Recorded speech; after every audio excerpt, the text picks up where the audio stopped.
Tu as peut-être déjà vécu cette scène. Tu fais l'appoint de liquide de refroidissement, tu te dis que ça va tenir, et 2 jours plus tard, le niveau a encore chuté. Ou pire, l'aiguille de température grimpe dans les bouchons, le chauffage souffle tiède, et tu sens cette odeur sucrée typique du LDR. Beaucoup pensent que changer un radiateur, c'est juste débrancher 2 durites et remettre le neuf.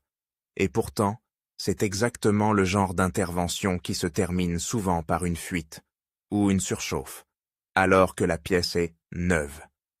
Si tu es ici pour un remplacement du radiateur sur Citroën C3, l'objectif est simple, repartir avec une méthode fiable, sans casser de clip, sans mélanger n'importe quel liquide, et surtout sans te retrouver avec de l'air piégé dans le circuit. Le piège, c'est que sur une C3, ce qui ressemble à un radiateur accessible, est en réalité au milieu d'un petit écosystème. Ventilateur, faisceau, condenseur de clim, si tu en as un, supports en plastique qui vieillissent, et parfois des variantes selon l'année, le moteur et l'équipement. 2 C3 qui se ressemblent peuvent avoir des détails qui changent tout. Présence d'une sonde, forme des raccords, épaisseur du radiateur ou même la manière dont le ventilateur est fixé.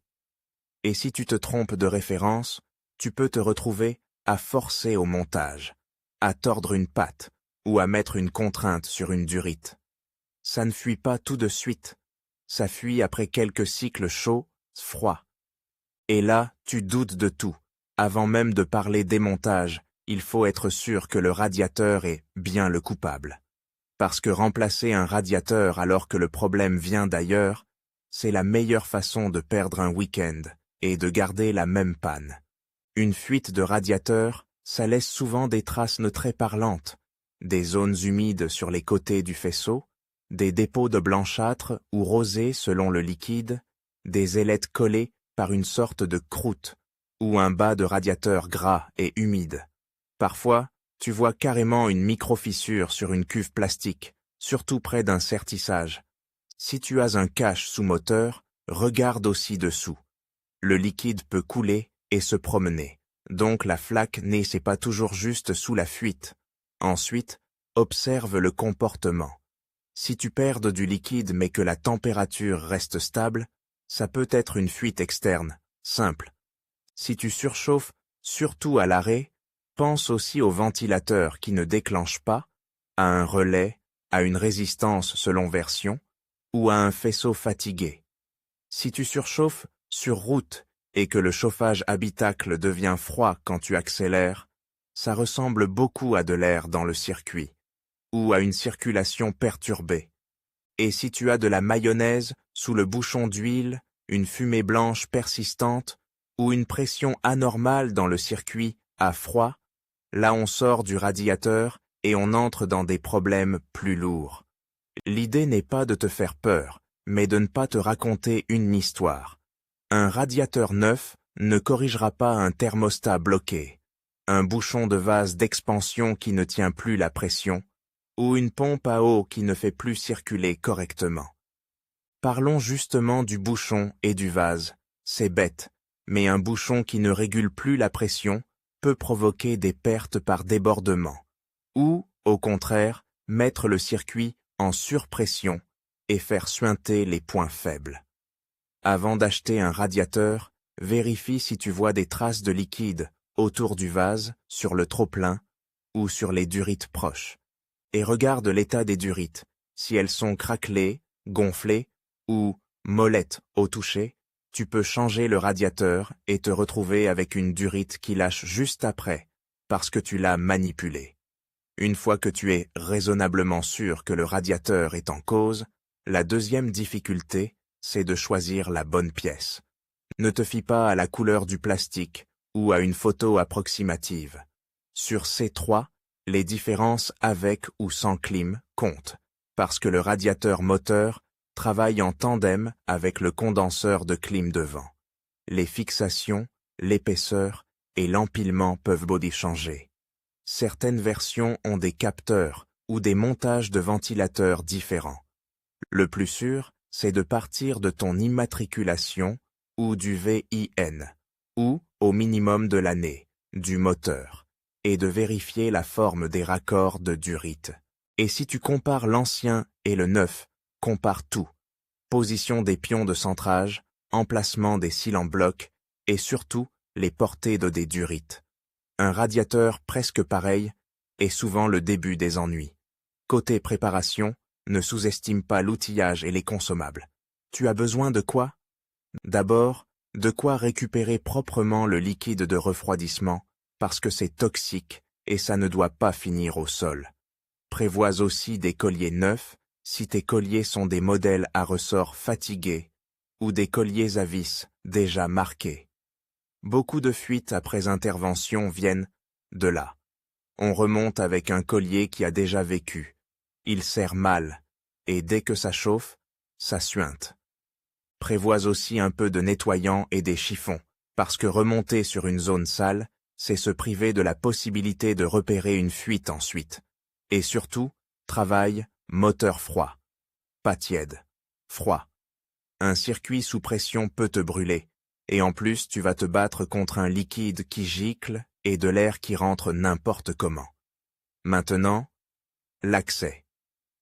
Selon la génération de C3 et l'équipement, tu peux parfois sortir le radiateur par le haut après avoir libéré ce qu'il faut, ou tu peux être obligé de dégager davantage la face avant. L'erreur classique, c'est de vouloir gagner du temps, en forçant sur des plastiques mais qui ont 10 ans. Sur une C3, les agrafes et les guides peuvent être fragiles. Si tu sens que ça résiste, ce n'est pas un test de force, c'est un signal qu'il y a une fixation oubliée, un clip caché, ou une pièce qui doit se déboîter dans un certain sens. Commence par sécuriser l'accès. Retire ce qui gêne proprement. Repère les vis. Et si tu peux, prends 2 ou 3 photos avant de débrancher. Ça paraît inutile, jusqu'au moment où tu te demandes si le faisceau du ventilateur passait devant ou derrière une patte. Ensuite, vidange. L'idéal est de vidanger par le bas du radiateur si tu as un point prévu, sinon en débranchant la durite basse. Et là, un détail change tout. Si tu ouvres le bouchon du vase d'expansion trop tôt, tu peux te prendre un jet si le moteur n'est pas parfaitement froid. Mais si tu ne l'ouvres jamais, ça peut glouglouter et vidanger lentement. Le bon compromis, c'est d'ouvrir progressivement une fois sûr que c'est froid, pour laisser rentrer l'air et permettre au liquide de s'écouler proprement dans ton bac. Quand tu débranches les durites, ne tire pas comme sur un tuyau d'arrosage. Les embouts de radiateur sont souvent en plastique, et une torsion mal placée peut fissurer une portée ou abîmer une lèvre. Le geste propre, c'est de reculer le collier, puis de décoller la durite en la faisant tourner légèrement sur elle-même, en la cassant doucement pour décoller l'adhérence. Si elle est collée, un petit outil plat peut t'aider, mais sans entailler la durite ni rayer l'embout. Et si tu vois que la durite est cuite, dure comme du bois, ou fendue au bord, note-le tout de suite. Tu viens de trouver une future fuite. Débranche ensuite le ventilateur et les connecteurs associés. Là encore, le piège, ce sont les languettes. Sur une voiture qui a vécu, les plastiques deviennent cassants. Appuie au bon endroit, accompagne le mouvement, et si ça ne vient pas, ne force pas. Cherche la sécurité secondaire, la petite patte qui bloque. Une languette cassée, ce n'est pas juste, pas grave. Ça peut faire un faux contact, un ventilateur qui se déclenche quand il veut, et tu te retrouves bien à croire que ton radiateur neuf est inefficace. Si t'as C3 à la clim, tu as le condenseur devant le radiateur. Et là, règle d'or, ne joue pas avec les tuyaux de clim. Tu n'as pas besoin d'ouvrir le circuit de clim pour changer le radiateur, et tu ne dois pas le faire. Le condenseur peut souvent être séparé du radiateur en le dégageant de ses fixations, puis en le maintenant sans tirer sur les conduites. L'idée, c'est de créer l'espace nécessaire pour sortir le radiateur moteur sans plier le condenseur ni écraser ses ailettes. Une ailette pliée, ce n'est pas dramatique. Un condenseur tordu ou une conduite mise en contrainte, ça peut devenir une fuite de clim plus tard. Et là, c'est une autre histoire. Arrive le moment où tu libères le radiateur de ses supports. Souvent, il repose dans des cils en bloc en bas, et Chill est maintenu en haut par des pattes ou un cadre. Observe bien comment il est posé. Ne le soulève pas en biais en accrochant une durite ou un faisceau.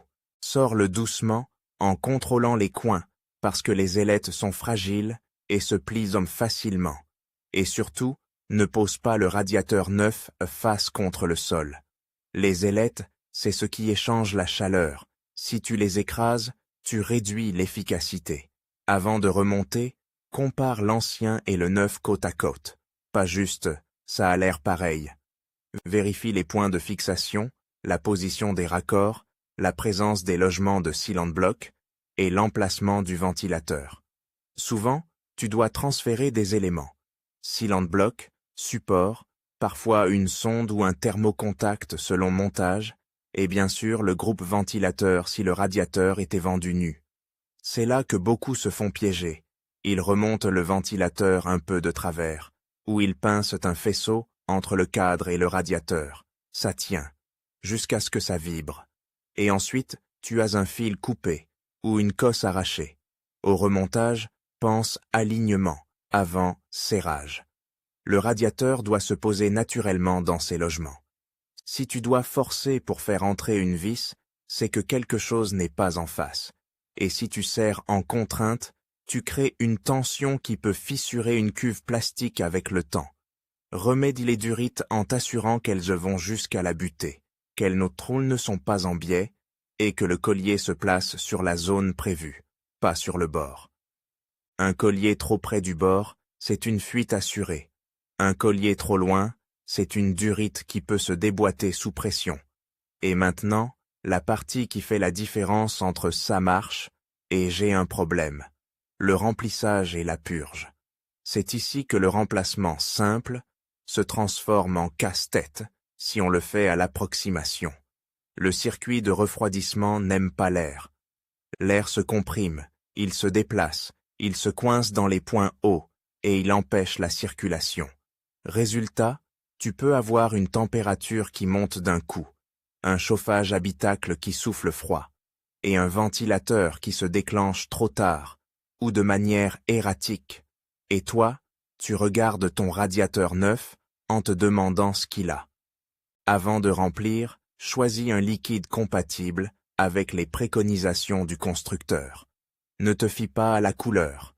2 liquides de même couleur peuvent être de technologies différentes, et 2 liquides de couleurs différentes peuvent être compatibles. Ou pas. Le vrai critère, c'est la norme et la compatibilité. Si tu ne sais pas ce qu'il y avait avant et que le liquide est douteux, l'idéal est de rincer correctement, mais au minimum évite de faire un cocktail. Les mélanges hasardeux peuvent comme créer des dépôts, encrasser et réduire l'échange thermique. Et après, on accuse le radiateur.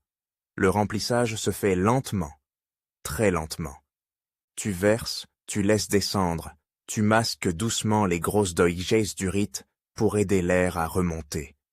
Sur certaines versions, il y a des points de purge, souvent sur une durite haute ou près du boîtier de thermostat. Parfois, une petite vis ou un bouchon de purge. Le principe était toujours le même. Tu ouvres les points hauts pour laisser sortir l'air pendant que tu remplis, et tu refermes quand tu as un filet de liquide régulier, sans bulle. Si tu refermes trop tôt, tu emprisonnes une poche d'air. Si tu laisses peu ouvert et que tu vides le vase, tu réintroduis de l'air. C'est un équilibre. Une fois le niveau stabilisé, tu démarres et tu surveilles. Pas en partant faire un tour tout de suite. Tu laisses de chauffer progressivement. Chauffage habitacle sur chaud. Ventilation habitacle ouverte, pour que le radiateur de chauffage participe au circuit et que l'air puisse s'évacuer. Tu observes la montée en température. Tu touches prudemment les durites pour sentir si elles se réchauffent de manière cohérente. Tu surveilles le niveau dans le vase. Il peut baisser quand le thermostat s'ouvre et que le liquide circule dans le radiateur. Tu complètes si nécessaire. toujours sans dépasser n'importe comment. Et tu attends le déclenchement du ventilateur. Le ventilateur qui se déclenche, c'est un signe important. Ça veut dire que le système atteint sa plage de fonctionnement et que la gestion thermique réagit. Pendant cette phase, garde un œil sur les fuites, pas seulement au durite. Regarde les sertissages, les coins du radiateur, le bas, et les zones où tu as manipulé. Une fuite peut être minuscule et n'apparaître qu'à chaud, quand la pression monte. Si tu vois une goutte, ne te raconte pas que ça va sécher. Une goutte aujourd'hui, c'est souvent une flaque de main. Et si tu as une odeur de liquide ou une vapeur légère, cherche tout de suite. Il y a un symptôme très parlant d'une purge incomplète. Le chauffage habitacle qui alterne chaud et froid, surtout au ralenti. Ça veut dire que le radiateur de chauffage n'est pas alimenté correctement, souvent à cause d'une poche d'air. Autre signe, la température qui fait le yo-yo, qui monte puis redescend brusquement. Dans ce cas, ne panique pas et ne coupe pas tout en te disant que tu as cassé quelque chose. Souvent, il faut simplement reprendre la purge, laisser refroidir, rouvrir les points hauts, compléter et recommencer un cycle. Ce qui est dangereux, c'est d'insister en roulant alors que tu vois une surchauffe. Là, tu risques d'abîmer le moteur, et ce n'est plus du tout le même budget. Après un premier cycle complet, avec ventilateur, tu coupes, tu laisses te refroidir complètement, et tu recontrôles le niveau à froid. C'est là que tu ajustes au bon repère. Beaucoup font l'erreur inverse, ils remplissent à ras-bord, à chaud, ça déborde ensuite, et ils croient à une fuite. Le niveau doit être contrôlé selon la logique du vase, généralement à froid. Et si tu dois rajouter un peu, tu le fais proprement, avec le même liquide. Revenons un instant sur les erreurs qui font perdre du temps. La première, c'est de réutiliser des colliers fatigués. Ça a l'air économique, mais c'est souvent la cause d'une micro-fuite qui te rend fou, parce que ça ne coule pas franchement. Ça suinte, ça sèche, ça laisse une trace, et tu ne sais plus si ça vient du radiateur, de la durite ou d'un raccord. La deuxième, c'est de forcer sur un connecteur de ventilateur et de le laisser à moitié clipsé. Ça marche sur place, puis avec les vibrations, ça se débranche, et tu te retrouves avec une surchauffe à l'arrêt. La troisième, c'est de mélanger des liquides, parce que c'est juste du liquide. Et la quatrième, la plus fréquente, c'est de croire que la purge se fait toute seule. Et puis, il y a le cas frustrant. Tu fais tout bien, radiateur neuf, purge correcte, pas de fuite visible. Mais tu as encore un souci de température. Là, il faut revenir au diagnostic. Thermostat qui s'ouvre mal. Ventilateur qui ne déclenche pas au bon moment. Bouchon de vase qui ne tient pas la pression. Ou circulation perturbée. Le radiateur n'est dit qu'un élément. Il dissipe la chaleur, mais il ne crée pas la circulation et il ne commande pas le ventilateur à lui seul. C'est pour ça que tant de remplacements du radiateur sur Citroën C3 se terminent par « ça n'a rien changé ». On a remplacé une pièce visible alors que la cause était ailleurs, ou on a créé un nouveau problème en purgeant mal. Dernier point, très concret, une fois tout remonté, fais un contrôle visuel de bon sens. Rien ne doit frotter sur les ailettes, aucun faisceau ne doit être tendu. Les durites ne doivent-elles pas être en son appui sur une arête. Le ventilateur doit tourner librement, sans toucher le carénage. Et après un petit essai routier, reviens, laisse tourner au ralenti, vérifie que le ventilateur se déclenche et inspecte à nouveau. Les fuites, post-intervention, apparaissent très souvent après la première vraie montée en température sur route, puis un arrêt, puis un redémarrage. Si tu retiens une seule idée, retiens celle-ci. Changer le radiateur, ce n'est pas seulement remplacer une pièce, c'est remettre en état un circuit fermé qui n'aime ni l'air, ni les contraintes, ni les approximations. Prends ton temps sur les raccords, respecte les plastiques, choisis le bon liquide, et traite la purge comme une étape à part entière. C'est ça qui transforme une réparation stressante en réparation propre, avec une température stable, un chauffage qui fonctionne et un niveau qui ne bouge plus. Et là, oui, ton radiateur neuf sert enfin à quelque chose.